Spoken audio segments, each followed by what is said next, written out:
On attendait tous ce segment entre Seth Rollins et CM Punk, et on peut dire qu'il n'a pas déçu. Salut à toutes et à tous, on se retrouve aujourd'hui pour le récap de Raw du 11 décembre 2023. Et le show rouge qui s'ouvre avec Jey Uso qui nous souhaite la bienvenue du côté de Raw. Jey Uso nous annonce qu'il a retrouvé le mot et sa marque Yeet, qu'il avait perdu la semaine dernière et il la récupère cette semaine. Tout va très vite, c'est une très bonne nouvelle. Il est aussi excité par le fait d'avoir CM Punk dans le building aujourd'hui. Est-ce qu'il va signer à Raw ou non? Il faut répondre Yeet si on veut le voir du côté de Raw. Bien évidemment, le public va répondre Yeet. Par contre, la semaine dernière, on a perdu son ami Sami Zayn. Il lui souhaite un prompt rétablissement et c'est à cause d'un certain Drew McIntyre. Les actions parlent, Drew n'est pas honnête. Ce soir, c'est le moment de passer à l'action. Finalement, la musique de Drew McIntyre va retentir. Drew McIntyre qui va dans un premier temps parler de CM Punk. Il ne le veut pas du côté de Raw. Selon lui, il va détruire le show. McIntyre dit qu'il le connaît bien, il sait comment l'histoire va se terminer. McIntyre veut parler aussi de Sami Zayn. Il l'avoue, il a peut-être joué un rôle dans l'absence de Sami, mais Sami a dépassé les limites en parlant de sa famille. Il est tout de même désolé que ça soit terminé comme ça. Il est capable de s'excuser. McIntyre dit qu'il faut s'imaginer quelqu'un qui fait mal à un membre de sa famille. On veut se venger, c'est naturel. Si cette personne ne s'excuse pas, on devrait assurément se venger. Jey Uso demande un dernier hit si on veut le voir foutre une raclée à Drew McIntyre et la foule va approuver. On va avoir donc McIntyre face à Jey Uso, un combat d'environ 10 minutes et c'était un vrai bon match. Jey Uso qui sortait déjà d'une très belle performance la semaine dernière face à Seth Rollins pour le titre de champion du monde poids lourd.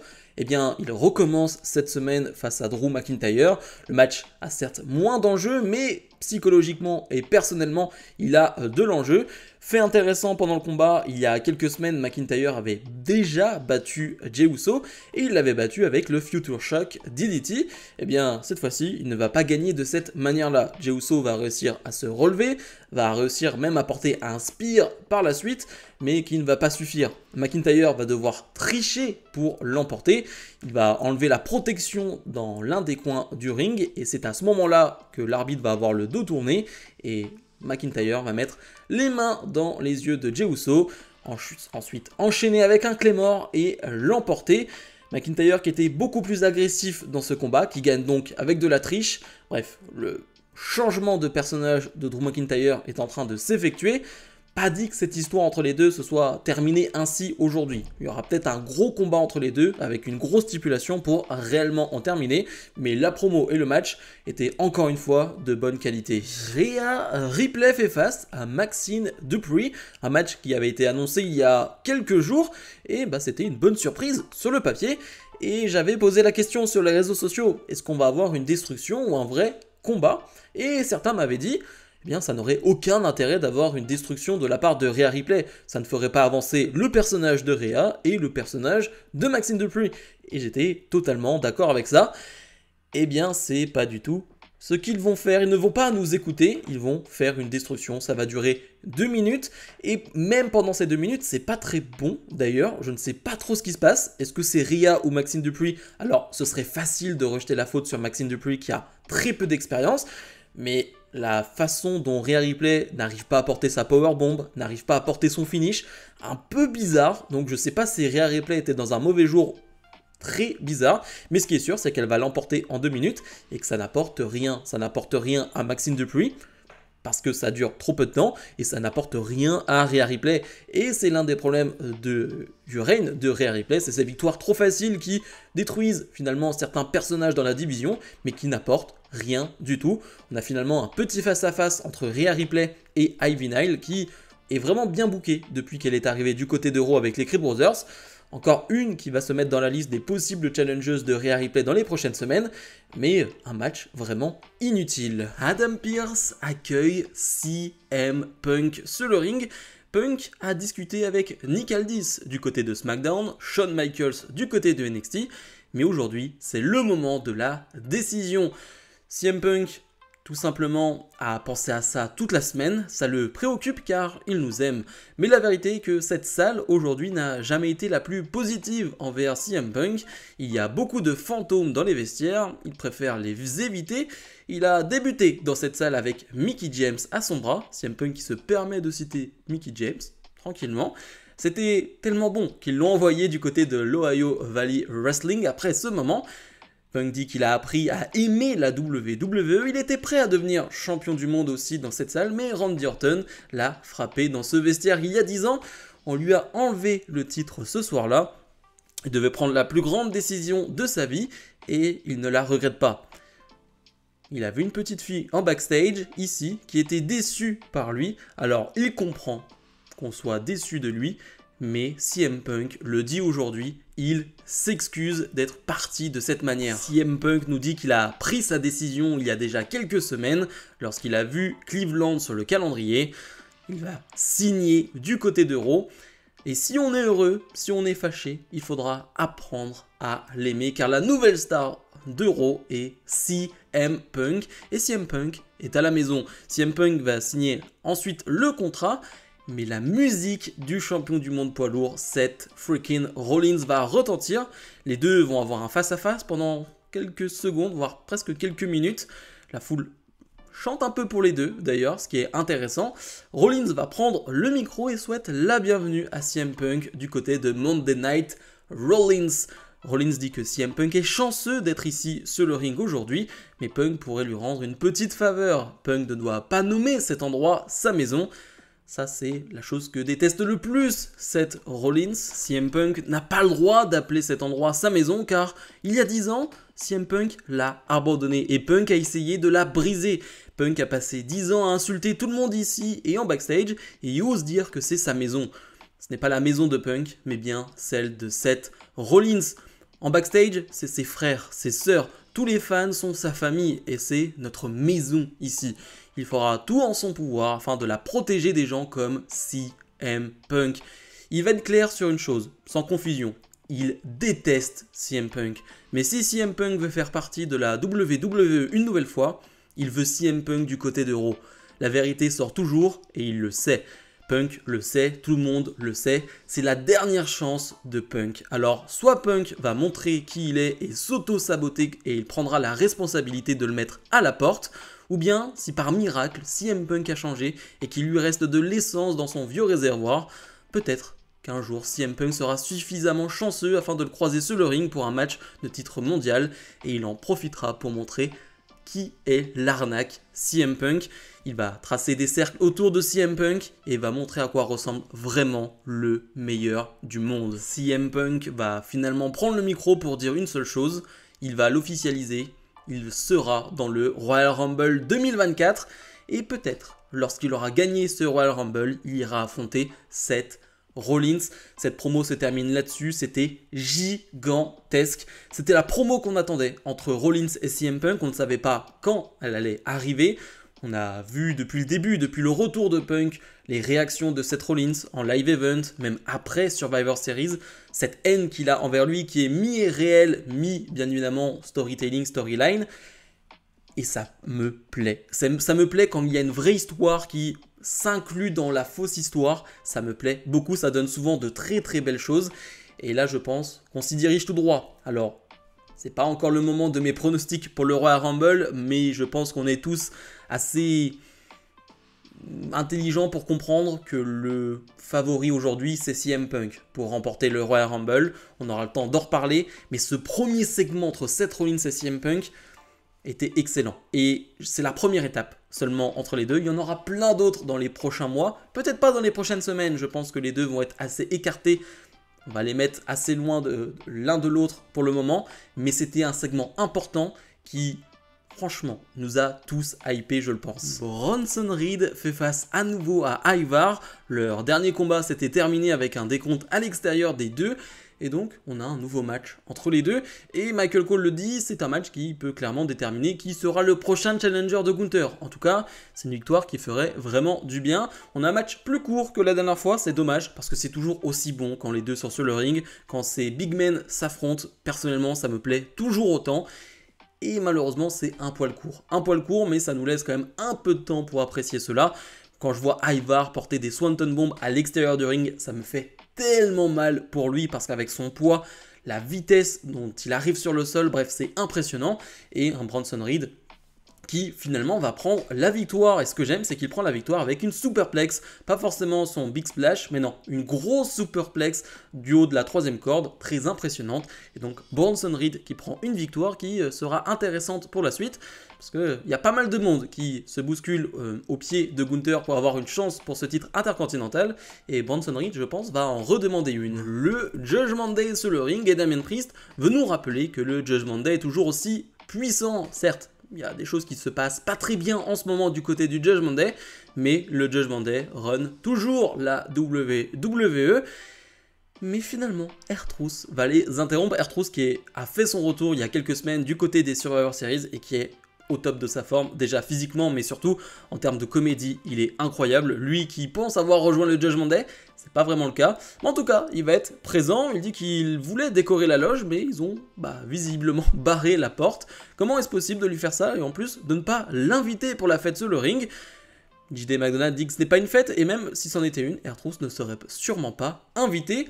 Priest et le Judgment Day invitent R-Truth à venir sur le ring. Premièrement, il croit qu'il faudrait garder McDonald en dehors du clan. Ça, forcément, c'est très drôle. Et parce que personne ne l'aime, tout simplement. Et deuxièmement, eh bien, Damien Priest doit arrêter de se nommer le patron parce que ça plaît pas trop à Mamie. Et ça, il aime pas trop. Priest dit que R-Truth est drôle. Tout le monde aime R-Truth, bien évidemment. Le public aime R-Truth. Mais il y a une personne qui n'aime pas R-Truth, c'est Damien Priest. Finalement, le Judgment Day va s'en prendre à R-Truth, mais les Creed Brothers vont venir l'aider. Les Creed Brothers, qui sont les challengers au titre de Damien Priest et de Finn Balor, vont aider R-Truth et vont prendre le dessus sur le Judgment Day. C'est un segment plutôt marrant, très comédie, bien évidemment, avec R-Truth. On se retrouve toujours dans ce thème-là, mais c'est tant mieux. Il faut un peu de ça aussi du côté de Raw, et moi, ça m'a beaucoup plu. C'était assez court, c'était assez léger. En plus, tu as l'histoire avec les Creed Brothers, les mettre aux côtés de R-Truth, qui est quand même toujours over. C'est vraiment une bonne idée. Becky Lynch est sur le ring, et elle est ici pour confronter Nia Jax. Elle et Nia ne se sont jamais affrontées sur le ring, mais elles sont liées ensemble depuis 5 ans pour cette raison. On voit une vidéo à Raw de novembre 2018 lorsque Nia Jax a cassé le nez de Becky Lynch. Becky, depuis 5 ans, tout le monde veut essayer d'utiliser ce moment pour l'insulter. C'est le moment d'aller aux racines du problème. Depuis ce moment, elle a été au main event de WrestleMania et Nia Jax a été opérée 2 fois du genou. Personne n'aime Nia Jax et même les genoux de Nia Jax ne peuvent pas l'endurer. Plutôt très drôle. Elle a eu un enfant et Nia Jax, elle a été licenciée. Mais aujourd'hui c'est 2023 et Nia est à la WWE. Finalement Nia Jax va arriver et Nia Jax le dit, je ne suis plus licenciée, je suis devant toi Becky, meilleur que jamais. Et le coup au nez était un coup chanceux. Un coup chanceux qui a presque terminé la carrière de Becky. Un coup chanceux qu'elle n'a pas donné toute sa force. Il faut s'imaginer ce qui serait arrivé si elle avait frappé de pleine force. Tout le monde est fâché pour avoir cassé le visage, mais c'est un sport de contact. Becky dit que tout le monde sait que Nia Jax est dangereuse sur le ring, tout le monde s'est retrouvé blessé et Nia Jax a même terminé des carrières. Nia dit que c'est pour ça que les gens parlent toujours d'elle. Becky devrait la remercier pour sa carrière. Becky dit que c'est ça le problème, c'est l'histoire qu'elle doit changer. Si ce n'était qu'un visage cassé, les gens auraient passé à autre chose, mais c'était pour The Man, celle qui se relève toujours et qui se bat comme l'enfer, celle qui a fait ça toute sa vie et fait ça encore aujourd'hui. Mais Nia et ses amis disaient que Becky n'a pas ce qu'il faut pour être au main event, mais elle l'a prouvé le contraire. Elle doit terminer Nia Jax pour terminer ce mensonge. Becky Lynch veut finalement en terminer aujourd'hui et veut frapper Nia Jax. Et non, Nia Jax le dit, non, t'en as plus besoin que moi, et les deux vont se séparer. Promo hyper intéressante parce que c'est un débat que pas mal de monde a assez souvent sur les réseaux sociaux. La blessure de Becky Lynch, le nez cassé de Becky Lynch à cause de ce coup porté au visage de Nia Jax, c'est le déclencheur de finalement ce qui est devenu Becky Lynch et du comment, du pourquoi aujourd'hui la femme, pour moi, la plus intéressante et la meilleure superstar féminine de WWE. Et c'est un fait intéressant parce que c'est tout le point de ce débat avec Nia Jax. Est-ce que vraiment, sans ça, elle ne serait pas devenue The Man? Je pense qu'il y a bien évidemment une part de chance là-dedans, mais que Becky Lynch a su saisir cette chance et je pense que c'est l'histoire qu'ils vont nous raconter, donc très intéressant, malgré le fait que Nia Jax, encore une fois en promo, c'est pas terrible. Autant Becky Lynch est incroyable et sur cette promo elle le prouve une nouvelle fois, vraiment elle embarque le public, c'est génial. Autant Nia Jax, c'est compliqué. Mais bon, on va retenir quand même que la promo de Becky était au top et que l'histoire racontée est hyper intéressante. Yatana Chance et Kayden Carter font face à Candice LeRae et Indy Hartwell. Pas grand chose à dire sur un combat de 2 minutes, honnêtement, il y a très peu de choses à retenir. Ce qu'on va retenir pour les Katana Chance et Kayden Carter, eh bien c'est la victoire, tout simplement. Elles qui sont challengeuses, hein, clairement, là elles vont affronter Chelsea Green et Piper Niven dans quelques temps d'ailleurs, je ne sais pas quand, peut-être la semaine prochaine. Les championnes commentaient ce match une nouvelle fois. On a vu, encore une fois, Tegan Nox qui regardait ce combat avec Natalya. On essaye de construire, encore une fois, cette division par équipe féminine, mais c'est compliqué, hein, il y a très peu d'équipes. Et j'avoue que c'est pas en donnant des matchs de 2 minutes que ça va m'intéresser plus que ça, mais bon, on essaye. Imperium font face à DIY qui vont trouver un partenaire qui est le Miz qui est de Cleveland, et on est du côté de Cleveland, donc plutôt malin.